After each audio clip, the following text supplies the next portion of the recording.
Right, well, everyone, I believe that we are live and ready to move on to the next session. As I did say, it is the In Conversation segment, and the conversation that we will be having, of course, is partnering and sharing knowledge for a green and sustainable future. What was quite prevalent in yesterday's message was the importance of collaboration in the journey to create a more greener economy. This collaboration between the private and the public sector was emphasized quite strongly. The focus in the conversation today will, of course, be on SDG 17, and it is that we strengthen the means of implementation and that we revitalize the global partnership for sustainable development. In the past 5 years or so, I think we have seen the global economy becoming increasingly fragmented for a whole host of reasons, which we will not be going into at this stage. But rather, we will be noting and rating that the fragmentation does potentially stand to dilute the efforts of successfully fighting climate changes. We know that this is not something that can be done alone. We have seen in the past 10 years or so, you know, that the LKDF be quite active in driving the partnership for knowledge sharing in the technical and the industrial skills. And the speakers that your screen, which I'll introduce you in just a moment, have been working quite closely with UNIDO in this regard. So they'll be sharing insights a bit about their business and also be giving their views on how we can further enable this knowledge sharing. So let me get straight to it. You are seeing on your screen Nader Imani, who comes from FESTO Didactic, Leo Long from the South African Forestry Company, Victor Mulenga, who, thank you, sir, has just joined us from Nortec, as well as Julian Magnet from ILO. Gentlemen, good morning to you. Leo, let me begin with you. And no, it's not preference because you and I are fellow South Africans, both from the same town, but because we just, you know, happen to think that you're the best person to start with. About SADC, and we talk about regional integration and collaboration. And I'd like your views on how this level of collaboration between the region can be strengthened, of course, to achieve the aim of creating a greener economy and more employment in the region. No, absolutely. Thank you, Fifi. And yes, indeed, we're from the same region, which is great. In terms of, you know, integrating the regional capacity, there's a number of initiatives that can be undertaken. And perhaps firstly would be to establish some intergovernmental forums or platforms where we can engage on things like scarce and critical skills for a green economy. If you read through some of the literature around green skills, it's important that we unlock those potential areas where green skills are required for a greener economy. And one of the other initiatives is reviewing the curriculum at tertiary institutions, where we must ensure that green skills are given a priority and a focus area. You will recognize the hashtag Build Back Better that is trending. In order for us to build back better, we need to ensure that the skill sets that we are advocating and promoting at these tertiary institutions speak to that initiative of building back better. And I think it also speaks to having collaboration on regional large-scale projects, specifically in the SADC region.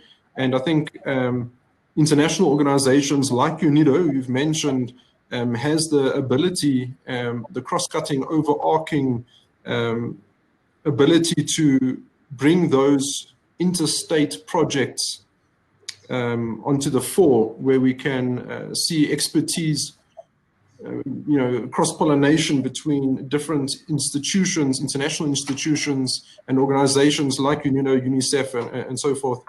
And it can even create employment within the SADC region. Agreed. And of course, the Free Trade Africa deal was also supposed to strengthen the level of collaboration on that front. Unfortunately, with COVID-19, things have been delayed, but I believe that the end goal is, end vision is still, you know, firmly in many people's and eventually hopefully it will be implemented. Let's head over to Zambia. Victor, good morning. Thank you for joining us. Can I ask that you just unmute yourself?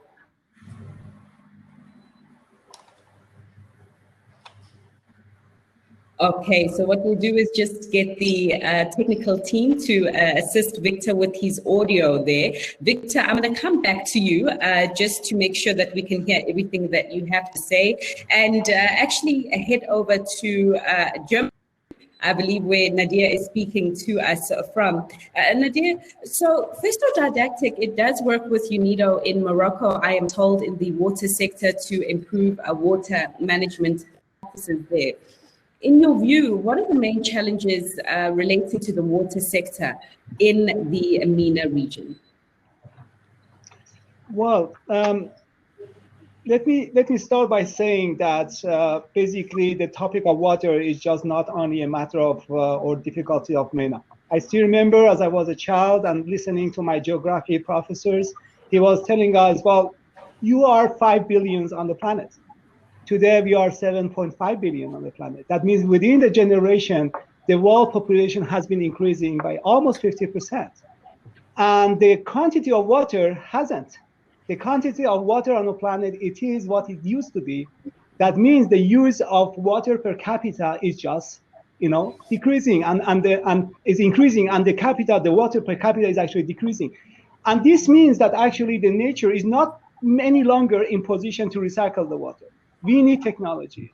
And the topics of using technology for water recycling, it has been the core of what we have been doing together with UNIDO, and of course with the support of US aid and also local authorities on it together in Morocco. And I have to say that I'm very proud of that, because we have been encapsulating the change and innovation in terms of TVET technology in the new profession that we call it water technician. And this water technician is basically helping us not only to solve a challenge in terms of the society, but also at the same time to create new jobs.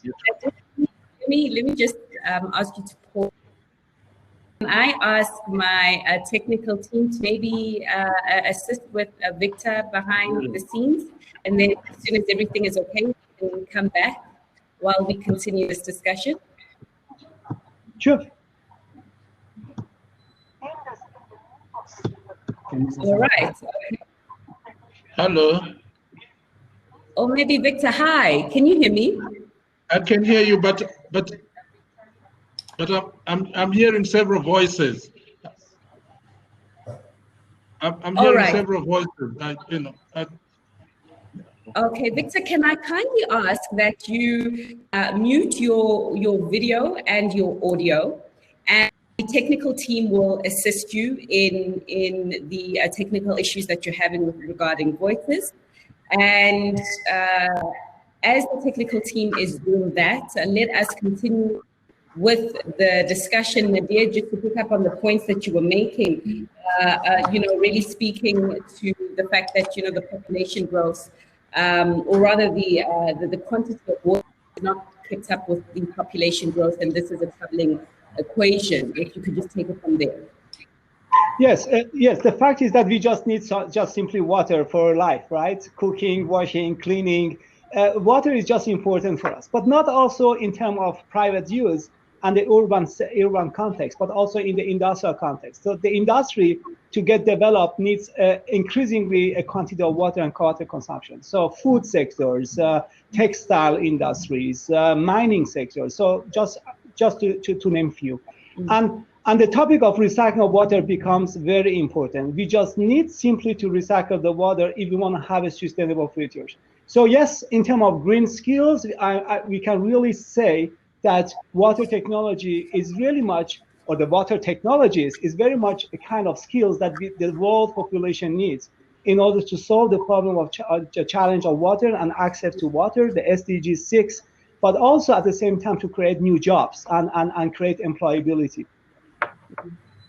Yeah, I mean, I think the need for water and the availability for water really became so important in this time of fighting COVID-19. one of the ways to help, of course, protect yourself and limit the spread was washing your hands. And it became very difficult in countries where there wasn't access to water.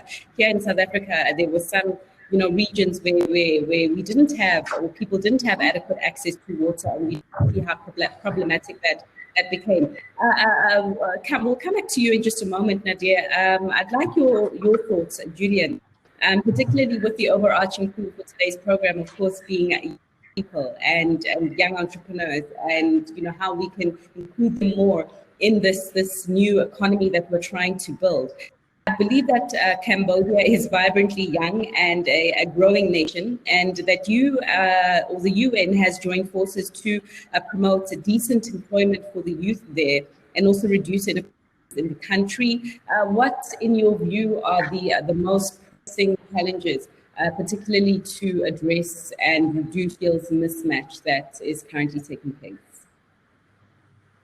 Yeah, good afternoon and good morning to all. I want to start by setting the context of Cambodia. I mean, Cambodia is facing 3 mega labor trends, which are actually changing labor and also skills context, namely digitalization, demography, and climate change.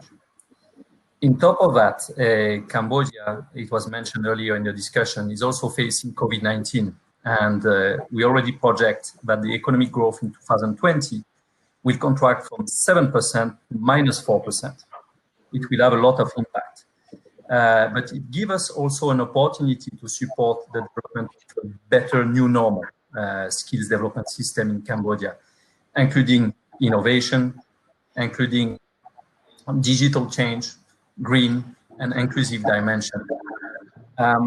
Within this context, coming back to your questions about skills mismatch challenges, together, ILO together with UNIDO, with UNESCO and with UNICEF, we are actually implementing a youth employment program to address the 3, let's say, main skills mismatch challenges. First challenge, there's a lack of involvement and of the trade unions in both policy and operational dimension of skills development. To tackle this first challenge, actually, we support the private sector and the trade union to participate in the design, but also implementation of skills development program in Cambodia. To give you an example, we support the employers and the trade unions to cooperate with the government of Cambodia to set a new national policy on quality apprenticeship. Apprenticeship is a place where students learn their skills both in school and in companies. And this is reducing the skills mismatch, this dialogue among the school and the companies. The second level also is that we also support employers and trade unions associations to build their internal capacity to supervise and manage quality apprenticeship in companies. Because many people will say we need more involvement of the private sector in skills development, but they all want, but then they need also to have the capacity themselves, the employers, the companies, to actually contribute significantly to the development. They need skills for that. So we are working on that. Second, maybe point I would like to mention as a main skills mismatch that we address in Cambodia together is a lack of data and information on skills needs.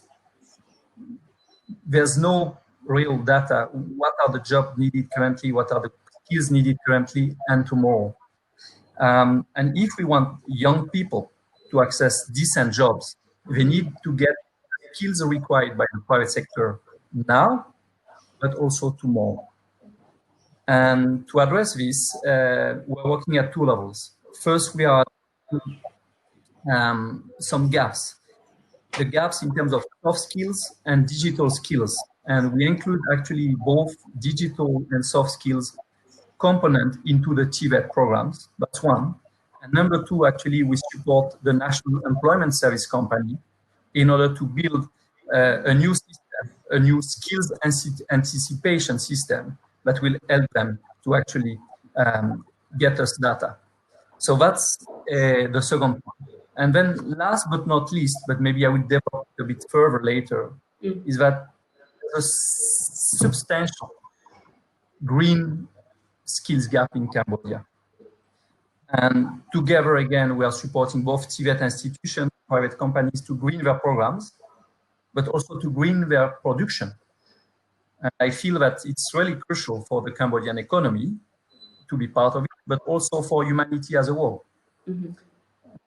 That's what No, thank you. Thank you so much for those opening remarks. And I do look forward to engaging further on how to address that growing green skills gap in Cambodia.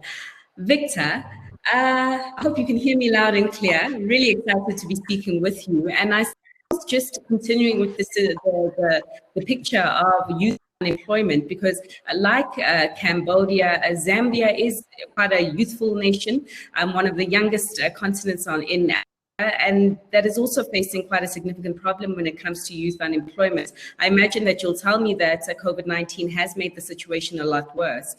But let's talk solutions here. If you can just perhaps give your views on how the situation can be addressed. Do you agree with Julian that we need a greater level of private sector involvement here? And maybe just share the kind of work that you have been doing with UNIDO and other international players to help and create jobs for the youth. Thank you, Fifi, and sorry about the earlier glitch, but here we are. Indeed, Zambia is a young nation and with a young population. The work that we have done with UNIDO and other partners has really helped, in addressing the issue of unemployment, because it has kind of bridged the gap.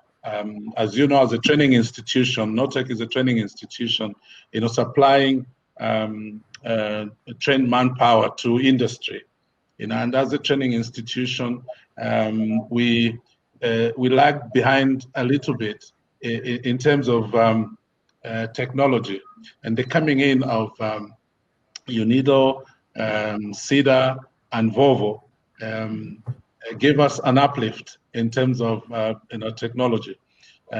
We are now almost at par with what is found in industry, and so the level of employability of our young people has increased, because they are being trained on the same machines that they are going to use in industry.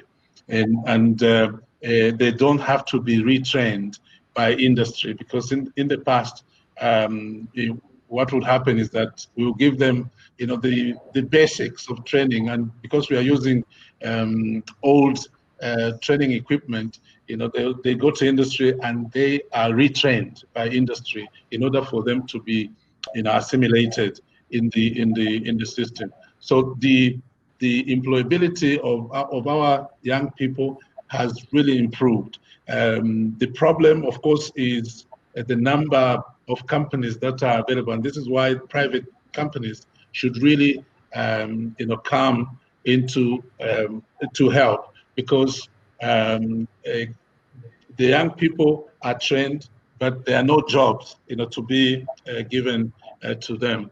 And this is why one of the important things that we are doing also is to ensure that entrepreneurship in their training is front and center, so that they are not only looking to be employed by multinationals or big companies, that they're also prepared to set up their own small companies, so that they employ themselves, because the companies that we have will not employ everybody, but they can, at a very small level, begin to apply the skills which they get from our training. So entrepreneurship is extremely important in our training.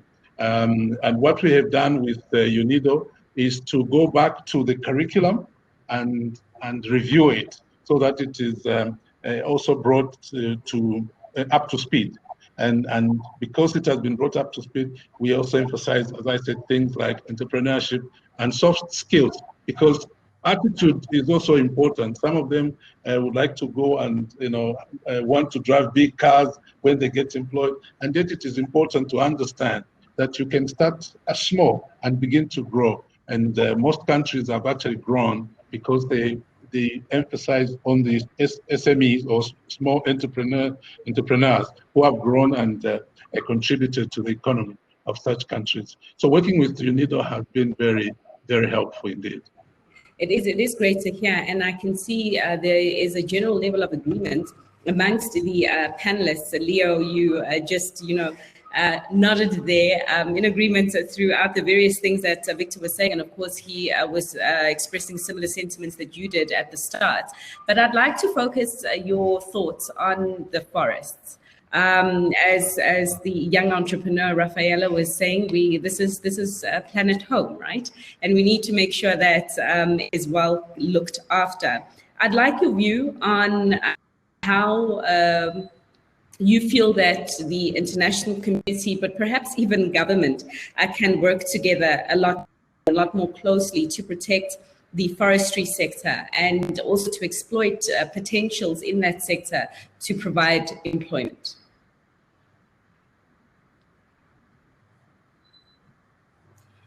Leo, if you could kindly unmute yourself. My apologies. I was just, agreeing with what you were saying, Fifi, and much of what Victor was saying is indeed correct in South Africa as well as, where he is. What we're finding is that there's obviously a mismatch between some of the sectors that are required and those that are being provided at many of these tertiary vocational training institutions, and need to bring those together. And I think government has a big role to play in South Africa. We have sectorial education and training authorities, we call them SETAs or CTABs, where we coordinate skills within the industry to try and reach the gaps, those scarce and critical skills that are needed in the industry. And as we move towards a more green economy, we look at skills that would promote growth within the green economy, and specifically in the local small-scale economies, as Victor was mentioning, these SMMEs.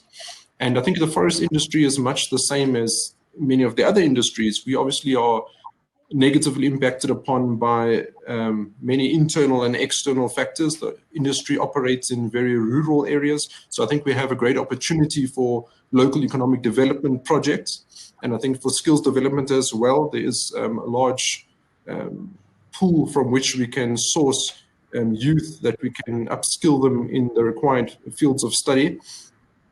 There's obviously international and external factors that impact upon the forest sector as well.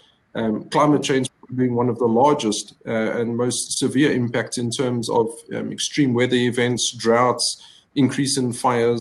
So the forest sector is very susceptible to many of the impacts of climate change. But then also, obviously, the financial crisis impacts most industries, and forestry is not immune to these impacts in terms of the sale of our products and so forth. So I think it's important that the sector engages, particularly that we're in a developing economy, that we engage on an international stage in terms of best practice, in terms of research and development.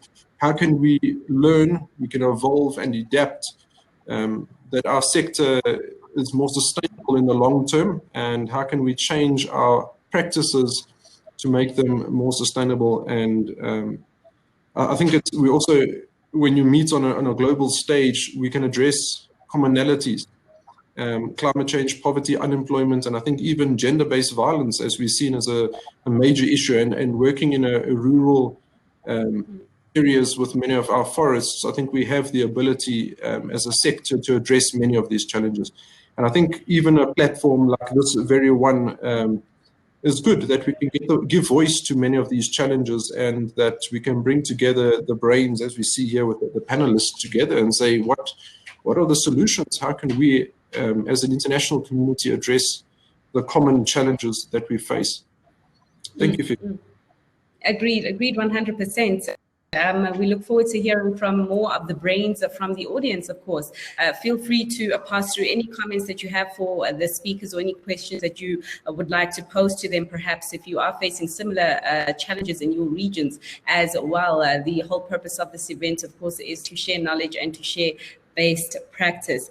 Nader, in terms of just, really going on with the flow of solutions, you did mention some of the initiatives that FESTO is working with Nader regarding, water recycling, but perhaps any other thoughts you feel that could improve the prospects of this sector's ability.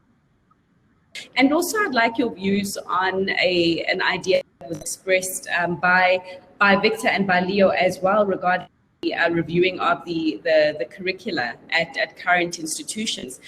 Your thoughts on what that should look like as we do try to develop these skills for tomorrow. Yes, thank you, Fifi. I think we should maybe, when we talk about green skills, I would like to raise here the discussion about green skills versus greening skills. So it is very much important when we just train a mechanical engineer nowadays or electrical engineer, just let's say a kind of classical curriculum, classical path and major of education, that today we cannot train a mechanical engineer as we were just doing it 30 years ago.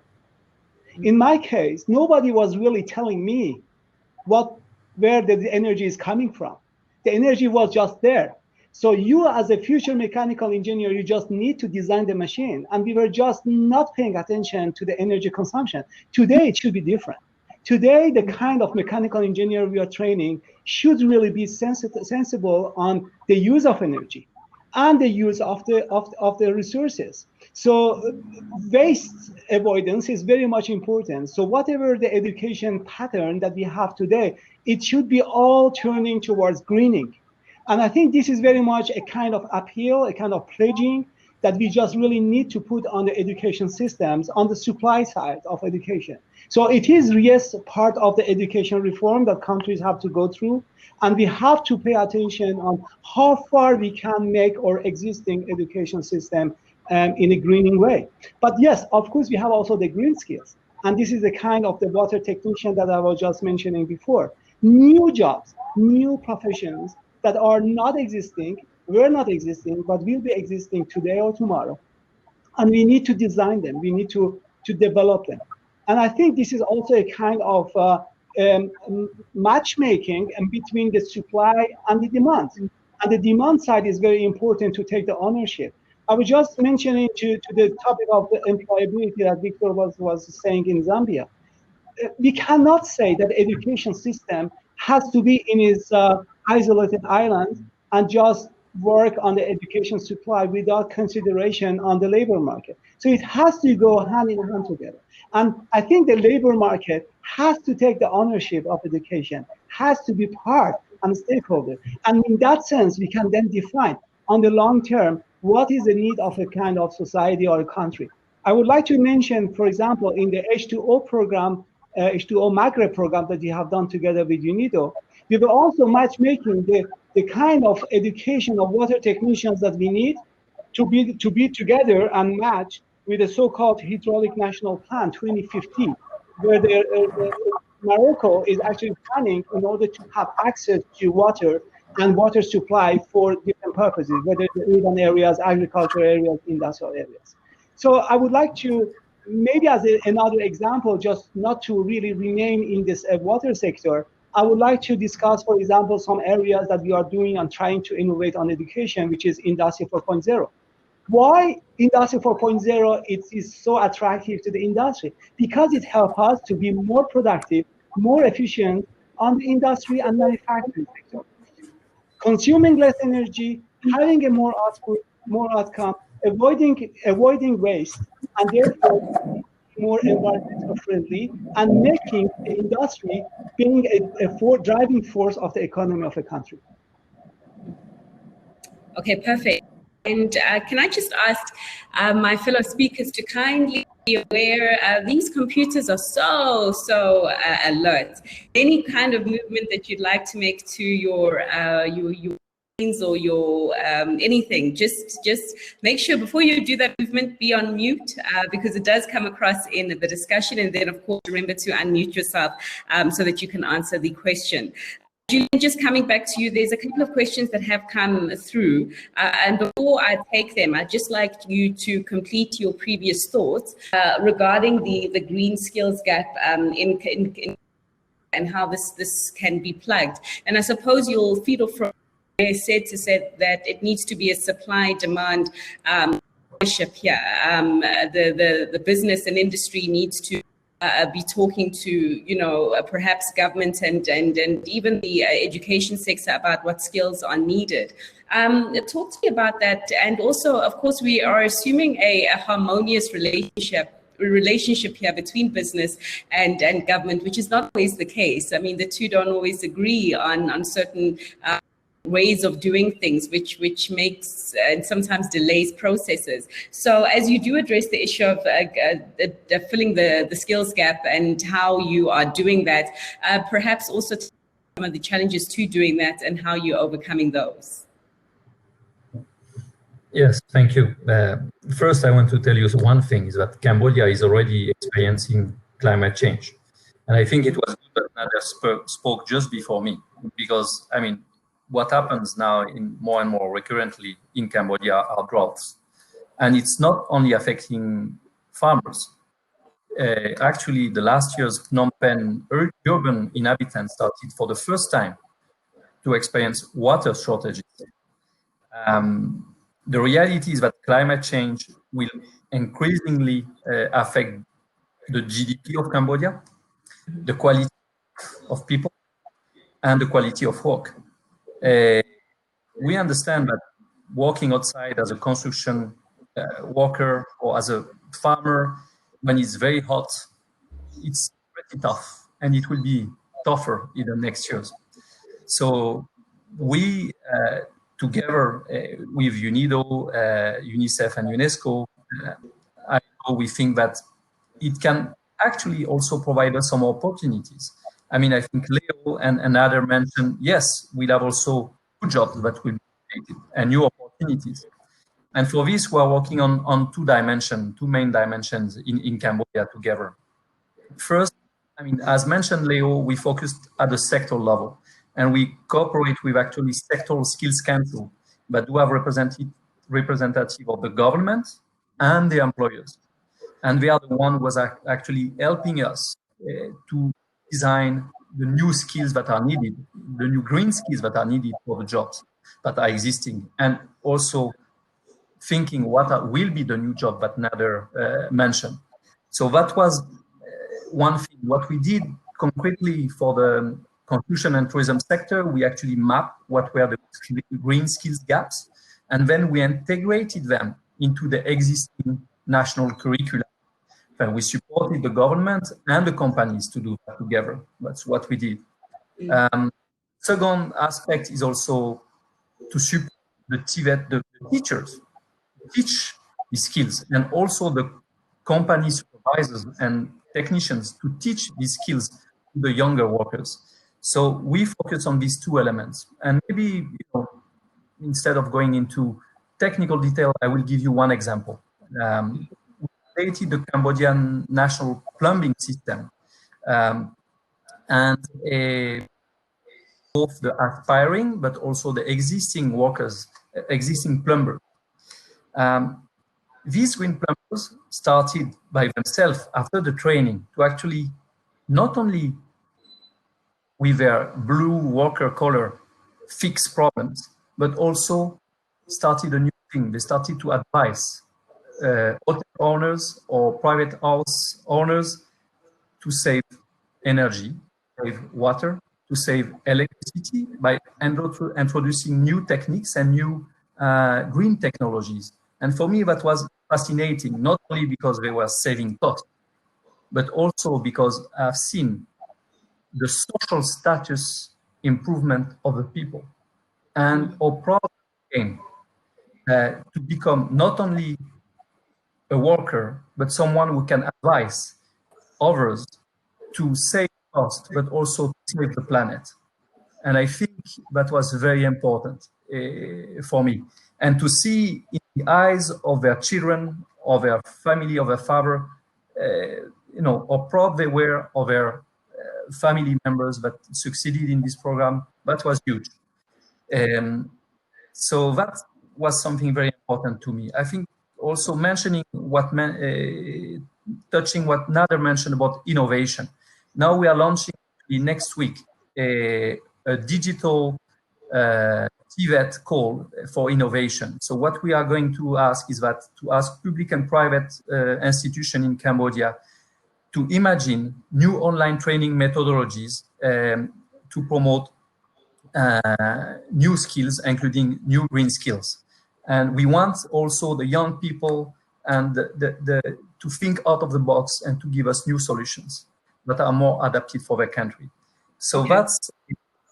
That's what I wanted to flag. The last point I want to make is that Julian, can I hold you on the point that you're currently on now? Because it is speaking to a question that has come from the audience, and I'm interested in this development of the new TVET program that will be coming in soon. I think you said it's coming soon. I mean, is this based on examples that have worked from elsewhere, or is this something completely? Right. So what we have to be honest with is that we are all learning. It's like with the digital online.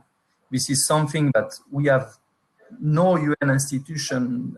We have a few specialized companies, but no one yet, have it all now. If not, they will be very rich and very famous.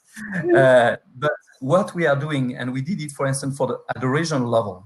For the regional level, we did for the construction sector, for the tourism sector, and for other sectors. We actually cooperated with ASEAN members, 10 countries of Southeast Asia, and we developed regional models of competency standards, green standards for this different occupation of the sectors. That's the basic one. But then we need to go much more in depth for each country and to actually to go competency by competency and to green them. So we can have, yes, some green transversal competencies for the sector, but we need also to have some specific green competency for each occupation and adapted to the situation of the country. Right. Understood. Thank you. We'll come back to you in just a moment. Leo, a question that has come for you from the audience regarding the mismatch between training in certain areas and the needs. What should or what can government do to help? And if you could kindly also elaborate specifically on what would be the most helpful intervention or approach here. Oh, thank you so much, Fifi. And I think it builds nicely on what Julian was just saying. And I think in terms of green skills specifically, and Nader was saying as well, in terms of the differentiation between greening skills and green skills. And I think both are equally important. What we're finding often is that as the economy grows and develops and as it changes, obviously as a developing country, we're always playing catch up with some of our colleagues in the north. We find that like the fourth industrial revolution, we find a great focus being placed on integrating technologies and coding and so forth into curriculum to make it more responsive to the changes towards the fourth industrial revolution and the drive for technology. I think in the same breath, we should be including green skills, bearing in mind that technology is going to be there in the future, but the climate crisis we're experiencing is also going to be there. And so they both need to be synchronized to ensure that we can meet the challenge of the day. And I think what we were expecting and what we would like to see, besides international collaboration on best practice, as Julian was giving us in terms of some of these TVET skills, would be on a national, local level, would have been to see government also bringing platforms where curricula can be reviewed to include green skills and the fourth industrial revolution's technical skills in terms of technology. But I think also that we need to backtrack it back to primary school, secondary school, and vocational training, tertiary. It should be something that's integrated from the very lowest levels of education, that it's not, we find many of these green skills come as a specialization at postgraduate level, which is unfortunate in that if it was integrated from a lower level, people would have that passion and that drive and that interest in many of these green skills at a tertiary level. Yeah, certainly. But of course, I mean, even now, we're talking about the young people. Again, what emphasized quite strongly yesterday was not to forget the fact that this new generation also includes the generation that has now been displaced presently by the quick adaptation to more digital ways of doing things throughout our various lockdowns, in which, I mean, Leo, I'm sure you're keeping tabs with the thousands of jobs that have been cut here in South Africa in the past 6 months as a result. But Victor, just to bring it back to you, a lot of thoughts and have been made. I don't know if you've got anything to add from what the speakers have shared.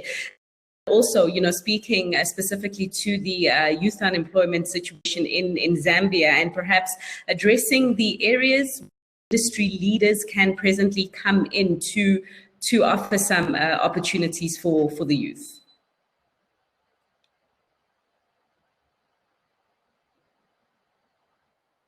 Okay.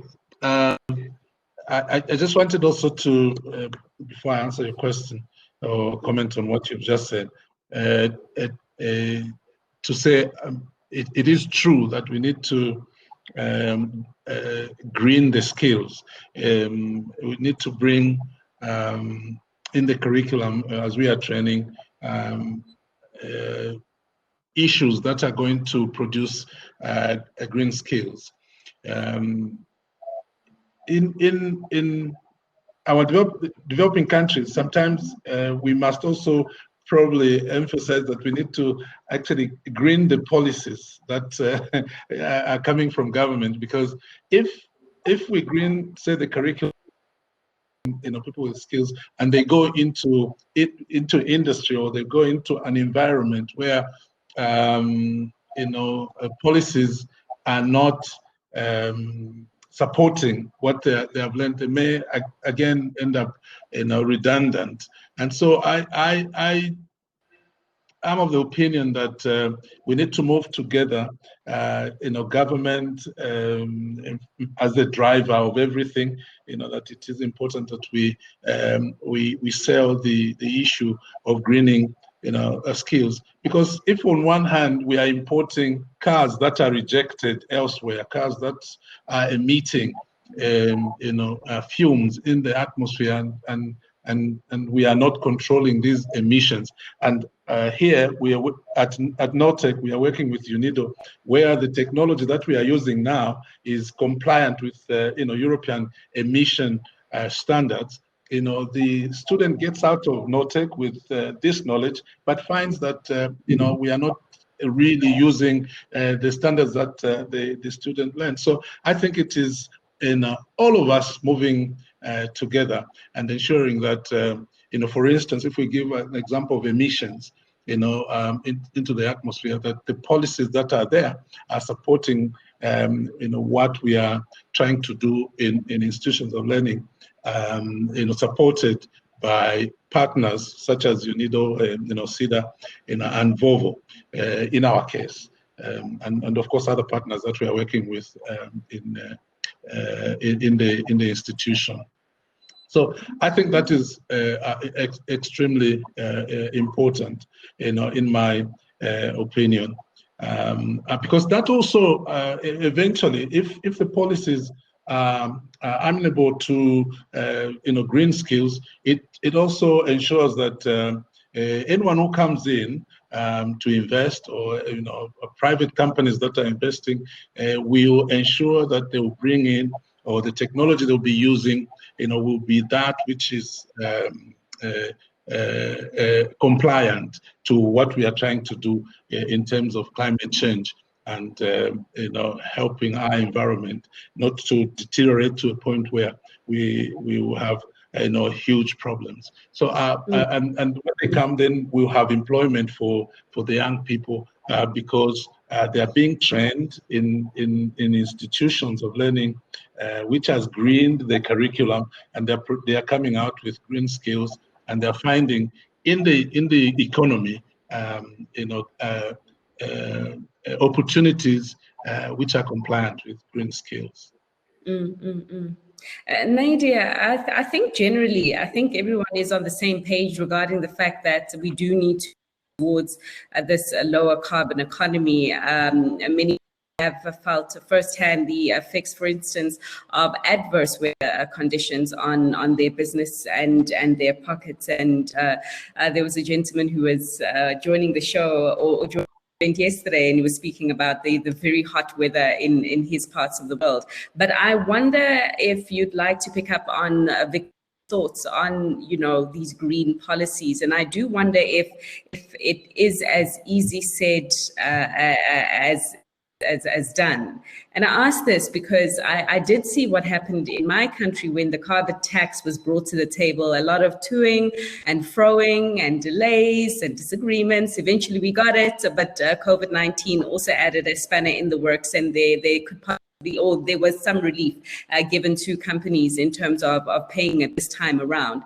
But greening policies, I mean, where is it as easy said as done, and how do we make this easy? What are the low-hanging fruits to make the political framework a lot easier? Well, I think, Fifi, this is an excellent question with not an easy answer. But I would like to really say that who is supposed to make the Paris Agreement happen, if not us, if not every single citizen around the globe?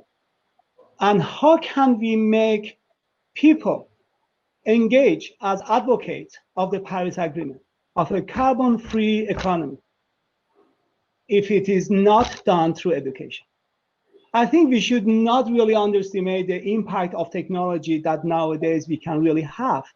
Digitization of processes are really helping us to develop a new way of educating citizens in terms of making them the real advocates of a carbon-free economy. And this should really be built from the bottom. I think this is like a house. You just need the foundations which is strong. And this has to be embedded already in the attitude. I think the role of attitude was mentioned here. Attitude already from the primary education, secondary education, use of technology and the openness for the green skills is already starting in the secondary education. Sometimes we are just too late. You're just trying to give skills to 18, 20 years boys or girls, whereas that fascination for skills or green skills should be starting much more earlier, by the age of 10 and 12. And this should already be part of the education. I think this is maybe just to answer the responsibility of the government. This is also a responsibility of the national education policy to go through reforms that education are answering the challenges of today and maybe of tomorrow. And this is part of the education reform that really needs to be considered. And I do want to also to emphasize the fact of that reform. When I say it is responsible of us as citizens, it is responsible of us as citizens also conditioning the gender equity. So it is a responsibility of girls and boys at the same time. And this has really has to be impacted and answered already by the age of 10, 12, when we start to perceive our world as a responsible citizen for our future. Agreed. Gentlemen, we are entering into the last lap of this discussion, and I would just like to finish it off with your final thoughts on the subject matter that we have been engaging with on partnering and the sharing of knowledge for creating skills that are more sustainable for us in future. Your final thoughts on these partnership models, you know, and how they can be more effective for us to implement, of course, and implement with speed. And Julia, with you. Thank you. I think I will build on what Nader just mentioned. I think we need to build solid foundation, and solid foundation, it means that we need all of us. When I mean all, it's all. We need the companies, private sector. We need the trade union, the workers. We need the young people. We need all of us to actually integrate these policies, develop these policies, but also we need the government enforce them, because designing the policy is complex, but not the most complex. The most complex is actually to enforce the policy. And this also is our responsibility to monitor that. The last point I would like to make is that 1 year ago, a global study from 500 searchers around the world that were looking at what will have the biggest impact on climate change, what will be the biggest return on an investment. And what is in the top 5? Educate young girls. Thank you. According to South African standards, I don't think I'm a youth anymore, but I find that comment very warming. Thank you so much. It is based on research, which is even more encouraging. Leo, final thoughts?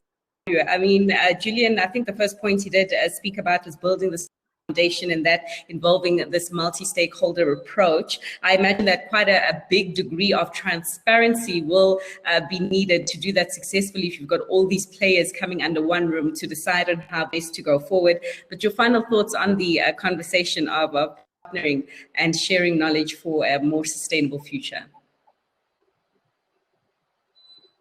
Fifi, and I agree. I think what's been said by Nader and by Julian is crucial. I think just to add to it and not to take anything away from what they've already highlighted is so important. But I think as we go forward, by enlightening people, awareness is perhaps one of the greatest things, in that people will only become aware of the impact of climate change and once it affects them. There's a parable of the boiling frog. People adjust.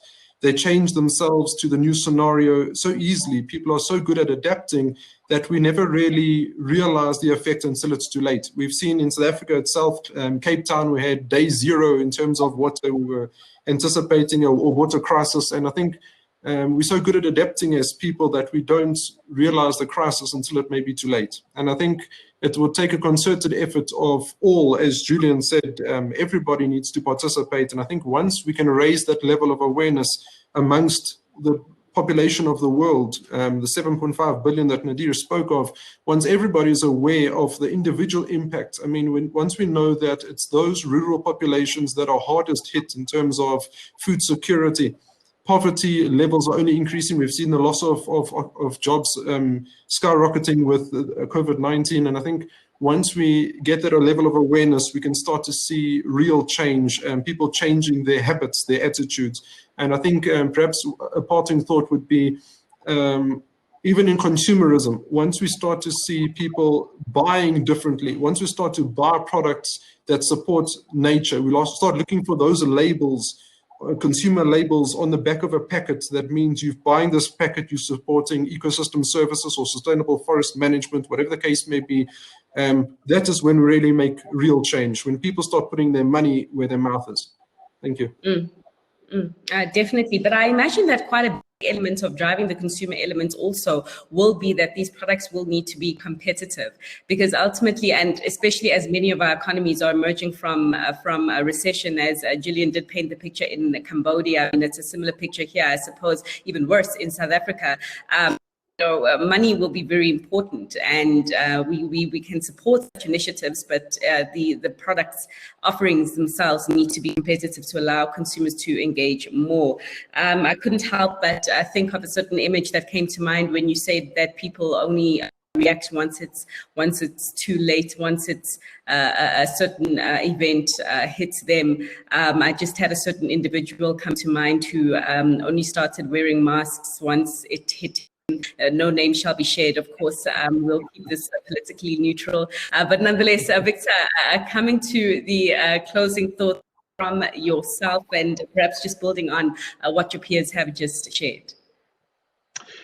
Thank you once more, Fifi. I want to agree with both Nader and Julian that we are all required to be involved in this. We must come together.